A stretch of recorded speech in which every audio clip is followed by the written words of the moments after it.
જલમેવ જીવનસ્ય મૂલમ જે આ દેશની જીવનશૈલી છે અને તળાવો માનવ જીવન માટે બહુ જ મહત્વપૂર્ણ છે કારણ કે તેઓ કુદરતી અને સામાજિક બંને દ્રષ્ટિએ અનેક લાભ આપે છે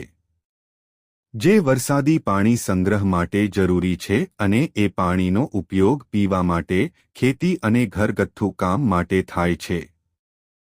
તળાવો ગ્રાઉન્ડ વોટર રિચાર્જ એટલે કે ભૂગર્ભ જળ ભરવાની પ્રક્રિયામાં મદદરૂપ થાય છે હિન્દુ જીવનશૈલીમાં પ્રકૃતિને ઈશ્વર રૂપ માનવામાં આવ્યું છે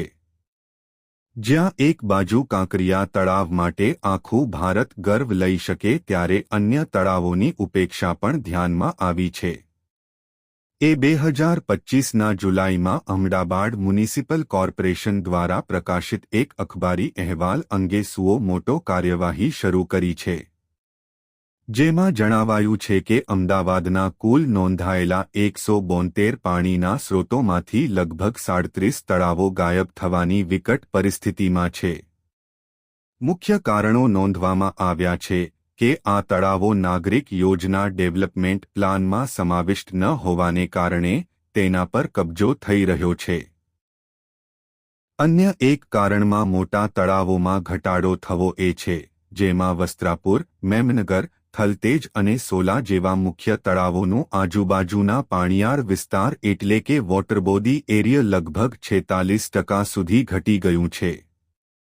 વર્ષ 2000થી 2022 વચ્ચે થયેલ સેટેલાઇટ ઇમેજીસના અનુસાર બ્લુ કવરમાં નોંધપાત્ર ઘટાડો ધ્યાનમાં આવ્યો છે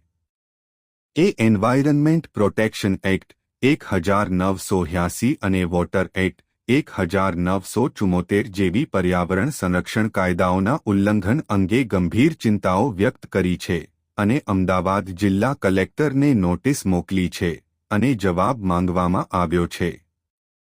જેના માટે આગળની કાયદાકીય હિયરિંગ 28 ઓગસ્ટ 2025 માટેની વેસ્ટર્ન ઝોનલ બેન્ચ પર નિર્ધારિત છે પ્રકૃતિ એ પરમાત્માનું સ્વરૂપ છે તેને નમન કરો શોષણ નહીં પૃથ્વી જળ વાયુ અગ્નિ આકાશ સાથે સંતુલન રાખવું તેઓ પૂજનીય છે